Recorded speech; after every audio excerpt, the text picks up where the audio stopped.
Bismillahirrahmanirrahim. Assalamualaikum warahmatullahi wabarakatuh. Perkenalkan, nama saya Adelia Permatahani dengan NPM D1D021035. Di sini saya akan menjelaskan materi yang pertama dari kelompok 1, yakni materi gagasan dalam otonomi daerah. Dalam Undang-Undang Nomor 23 Tahun 2014 pada pasal 1 ayat 6, pengertian otonomi daerah adalah hak, wewenang, dan kewajiban daerah otonom untuk mengatur dan mengurus sendiri urusan pemerintahan dan kepentingan masyarakat setempat dalam sistem negara kesatuan Republik Indonesia. Gagasan ini bertujuan untuk memberikan kekuasaan kepada daerah dalam mengambil keputusan sesuai dengan kebutuhan dan karakteristik daerah tersebut. Gagasan otonomi daerah sebenarnya sudah ada sejak Indonesia memproklamasikan kemerdekaan, yaitu aturan yang tertuang dalam Undang-Undang Nomor 1 1945 yang menitik beratkan asas dekonsentrasi, mengatur pembentukan komite nasional daerah, kepresidenan, kabupaten, dan kota berotonomi. Kemudian terjadilah beberapa perubahan undang-undang yang mengatur tentang otonomi daerah dari awal sejak tahun 1945 hingga terakhir diperbarui 2020. Nah, otonomi daerah dirancang untuk memberikan keuntungan bagi masyarakat di daerah tersebut. Dengan memiliki otonomi daerah, daerah dapat menyesuaikan kebijakan dan program pembangunan sesuai dengan kebutuhan dan potensi lokal mereka. Hal ini memungkinkan daerah untuk mengembangkan sumber daya alam, budaya, dan ekonomi mereka, serta meningkatkan kesejahteraan penduduk. Lalu, secara umum Indonesia itu sendiri memiliki dua jenis daerah berotonomi, yaitu daerah otonomi biasa dan daerah otonomi khusus, yang disebut dengan daerah istimewa, seperti misalnya daerah istimewa Yogyakarta. Secara keseluruhan, gagasan otonomi daerah adalah tentang memberikan kebebasan dan kewenangan kepada pemerintah daerah untuk mengurus urusan lokal mereka sendiri, dengan tujuan meningkatkan kesejahteraan masyarakat dan memperkuat partisipasi mereka dalam pengambilan keputusan. Demikian, itu saja materi dari saya. Wassalamualaikum warahmatullahi wabarakatuh. Assalamualaikum warahmatullahi wabarakatuh. Perkenalkan, nama saya Dinda Jilanti dengan NPM D1D021051.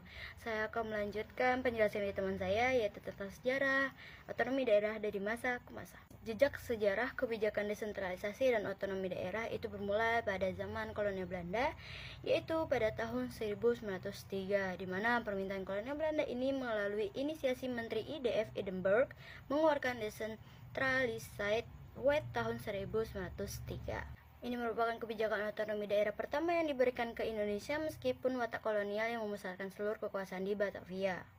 Kemudian pada tanggal 17 Agustus 1945, pada saat Indonesia merdeka, pemerintah mengeluarkan Undang-Undang Nomor 1 Tahun 1945 yang menerbitkan tentang asas dekonsentrasi, mengatur pembentukan Komite Nasional Daerah, Kepresidenan, Kabupaten, dan Kota berotonomi. Kemudian Undang-Undang tersebut diganti dengan Undang-Undang Nomor 22 Tahun 1948 yang menyebutkan bahwa negara Republik Indonesia terdiri dari 3 daerah, yaitu provinsi, kabupaten atau kota besar, dan desa atau kota kecil. Pasca pemilu tahun 1955, lahirlah Undang-Undang Nomor 1 Tahun 1957 tentang pokok-pokok pemerintahan daerah. Selanjutnya, pada tanggal 5 Juli 1959, Presiden Soekarno menerbitkan Panpres Nomor 6 Tahun 1959 yang sejalan dengan situasi politik konfrontasi yang dihadapi negara melalui Trikora dan Dwikora. Pada puncaknya di era demokrasi terpimpin, lahirlah Undang-Undang Nomor 18 Tahun 1968 yang berkarakter desentralisasi sekaligus mengaktualisasikan pendekatan daerah otonomi biasa atau simetris dan daerah otonomi khusus atau asimetris. Kemudian kebijakan desentralisasi era Bung Karno ini dikoreksi oleh Orde Baru yang ditandai dengan lahirnya Undang-Undang Nomor 5 Tahun 1974 tentang pokok-pokok pemerintahan daerah. Kemudian pada era Presiden Soeharto, Kenya menerbitkan Kapres Nomor 11 Tahun 1996 sebagai upaya persiapan mengurangi derajat sentralisasi pemerintahan pusat, sekaligus tanggal 25 April sebagai Hari Otonomi Daerah.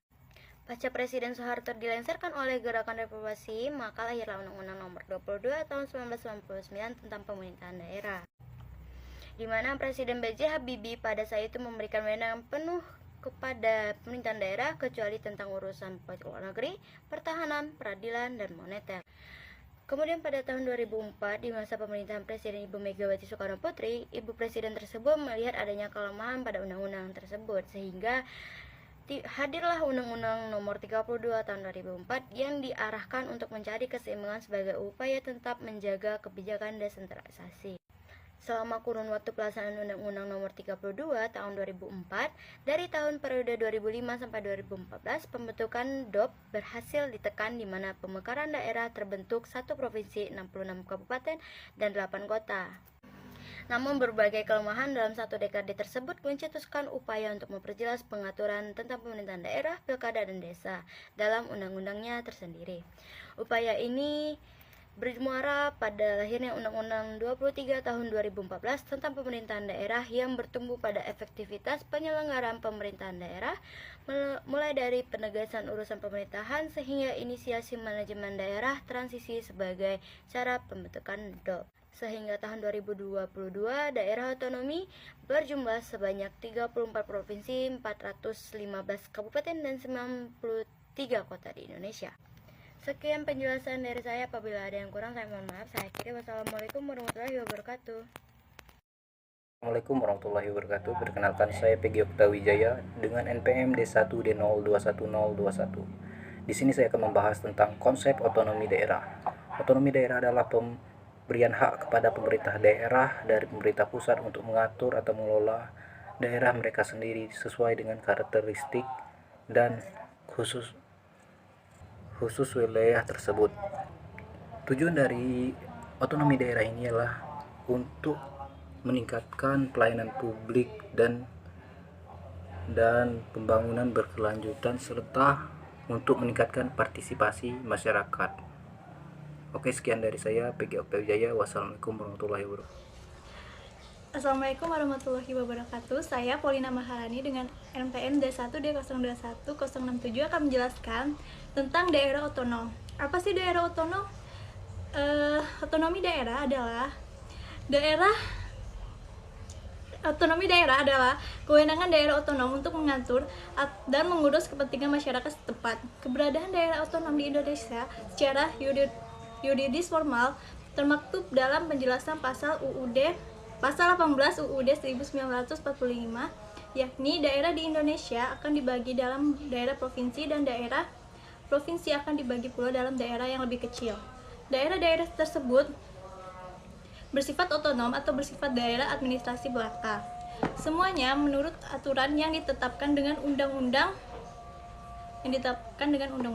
Sedangkan keberadaan daerah otonomi dalam amandemen kedua Undang-Undang Dasar 1945 juga secara yuridis formal termaktub dalam pasal 18 ayat 1, yakni Negara Kesatuan Republik Indonesia dibagi atas daerah-daerah provinsi dan daerah-daerah provinsi itu dibagi atas kabupaten dan kota, dan tiap-tiap provinsi, kabupaten, dan kota itu mempunyai pemerintahan daerah yang diatur dengan undang-undang. Asas pemerintahan daerah yang dianut adalah seperti termaktub dalam pasal 18 ayat 2 yang berbunyi pemerintahan daerah provinsi, daerah kabupaten, dan kota mengatur atau mengurus sendiri urusan pemerintah sesuai menurut asas otonomi dan tugas pembangunan. Pasal 18 ayat 2 memiliki implikasi terhadap bentuk dan susunan pemerintahan daerah. Dengan asas otonomi, maka di daerah otonom tidak ada daerah administrasi atau pemerintahan wilayah. Dalam rangka pelaksanaan asas otonomi dibentuk dan disusun daerah provinsi, daerah kabupaten, dan daerah kota yang berwenang mengatur dan mengurus kepentingan masyarakat setempat menurut praksara sendiri berdasarkan aspirasi masyarakat. Implikasinya adalah masing-masing daerah yang dibentuk dan disusun itu, baik provinsi, kabupaten, dan kota, berdiri sendiri dan tidak mempunyai hubungan hierarki satu sama lain. Di daerah otonom ditinjau dari segi bentuk dan susunan pemerintahannya, terdapat pemisah antara DPRD sebagai badan legislatif daerah dan pemerintahan daerah sebagai badan. Assalamualaikum warahmatullahi wabarakatuh. Perkenalkan, saya Sevia Sundari dengan NPM D1D021015. Di sini saya akan menjelaskan permasalahan otonomi daerah. Terdapat beberapa permasalahan dalam pelaksanaan otonomi daerah. Di antaranya yang pertama, adanya eksploitasi pendapatan daerah, yakni melakukan tindakan yang tidak bertanggung jawab sehingga menimbulkan kerugian yang cukup besar bagi daerah tersebut. Dan yang kedua, pemahaman konsep desentralisasi dan otonomi daerah belum mantap, karena di sini masih rendahnya serapan anggaran daerah serta banyaknya korupsi anggaran, pendapatan, dan belanja daerah. Dan yang ketiga, belum memadainya ketentuan pelaksanaan otonomi daerah atau tidak aktifan masyarakat berpartisipasi dalam otonomi daerah dan menjadikan masyarakat tidak paham akan kebijakan yang telah ditetapkan, sehingga otonomi daerah tidak mampu menjalankan otonomi daerah secara maksimal. Yang keempat, kondisi sumber daya manusia atau aparatur pemerintah yang belum sepenuhnya mendukung pelaksanaan otonomi daerah, atau tidak hanya masyarakat, bahkan aparatur pemerintah pun tidak memahami sepenuhnya kebijakan otonomi daerah tersebut. Dan yang kelima, korupsi di daerah. Masih banyaknya korupsi yang terjadi di daerah, sehingga kurangnya transparansi membuat anggaran, pengelolaan aset, pengadaan barang di daerah. Yang keenam, adanya potensi konflik antar daerah atau seperti konflik antar suku, perdebatan ras, perebutan sumber daya, dan perbedaan kekuasaan. Masalah-masalah tersebut akan menjadi masalah tersendiri. Terlepas dari keberhasilan pelaksanaan otonomi daerah, salah satu cara untuk mengatasi hal ini adalah pemerintah melakukan kajian untuk merevisi undang-undang yang dipandang menimbulkan masalah baru. Jika pemerintah masyarakat mempunyai tujuan yang sama dalam menyelesaikan masalah itu, tentunya kemakmuran yang sesungguhnya akan cepat terwujud di negara Indonesia ini. Pelaksanaan otonomi daerah. Otonomi daerah dapat menjadi tantangan karena otonomi membuat daerah-daerah di Indonesia menjadi terpecah dalam hal kepemimpinan, meskipun tetap berpusat pada pemerintah pusat. Namun, hal itu juga dipersulit oleh proses integrasi nasional. Contohnya seperti, yang pertama, koordinasi antar daerah menjadi berkurang, karena tiap daerah sibuk mengurusi daerahnya masing-masing. Yang kedua, kepentingan daerah bisa jadi lebih diutamakan dibanding dengan kepentingan nasional. Selanjutnya, daerah yang miskin atau kurang mampu menjadi lebih lambat untuk dapat berkembang. Adanya eksploitasi pendapatan daerah, pemahaman konsep desentralisasi dan otonomi daerah belum mantap, belum memadainya ketentuan pelaksanaan otonomi daerah, kondisi SDM aparatur pemerintah yang belum sepenuhnya mendukung pelaksanaan otonomi daerah, serta adanya korupsi di berbagai daerah dan adanya potensi konflik antar daerah. Dari hambatan ataupun tantangan yang sudah kita ketahui tadi, maka dapat disimpulkan solusi untuk menanggulangi hambatan ataupun tantangan dalam pelaksanaan otonomi daerah. Yang pertama, peningkatan kesadaran dan partisipasi masyarakat. Masyarakat perlu lebih sadar akan pentingnya peran serta dalam pengambilan keputusan dan pengawasan terhadap jalannya pemerintahan di tingkat daerah. Partisipasi aktif masyarakat dapat diwujudkan melalui mekanisme partisipatif seperti konsultasi publik, dialog, dan forum diskusi. Yang kedua, yaitu penguatan pengawasan dan akuntabilitas. Masyarakat perlu berperan aktif dalam melakukan pengawasan terhadap pelaksanaan otonomi daerah. Dalam hal ini, penguatan lembaga-lembaga pengawasan seperti Badan Pemeriksa Keuangan atau BPK dan KPK juga sangat penting. Selain itu, masyarakat juga dapat membentuk lembaga pengawasan independen di tingkat daerah untuk memantau penggunaan anggaran dan pelaksanaan kebijakan pemerintah daerah secara transparan dan akuntabel.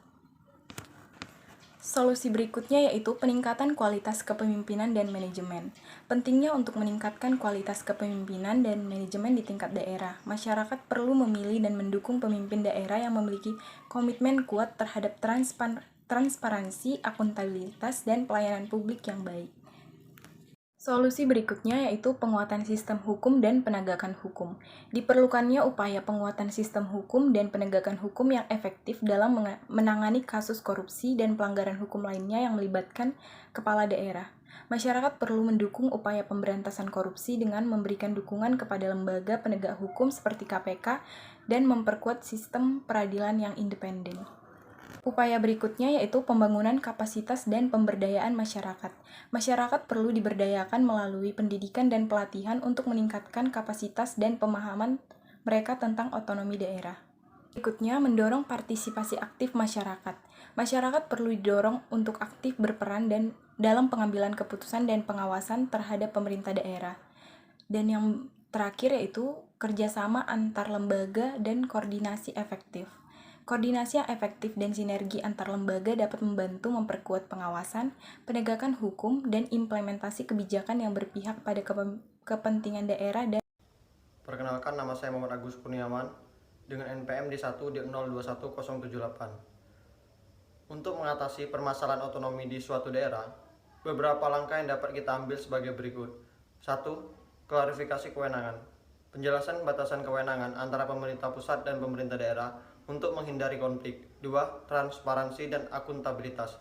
Pastikan transparansi dalam alokasi anggaran dan penggunaannya di tingkat daerah. Penyusunan rencana pembangunan daerah, yaitu membuat rancangan pembangunan daerah yang komprehensif dan melibatkan semua pihak yang terkait. 4. Pelatihan dan peningkatan kapasitas. Meningkatkan kapasitas pemerintah daerah dalam mengelola otonomi dengan memberikan pelatihan dan dukungan teknis. 5. Evaluasi kerja. Melakukan evaluasi berkala terhadap kinerja pemerintah daerah dalam melaksanakan otonomi.